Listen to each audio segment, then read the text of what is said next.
Hey, if you want to apply camera protector on your iPhone 17, first of all you have to wipe your camera by using that wet and the dry wipes.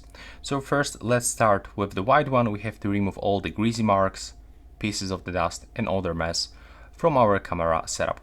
Not only from the lenses but also from this second part that is underneath. There we go. Now we have to grab the dry one and we have to remove wet marks. We have to get it clean.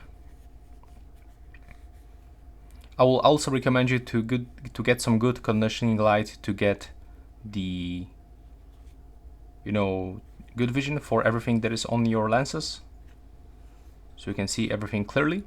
And now all you have to do is just to grab that camera lens protector,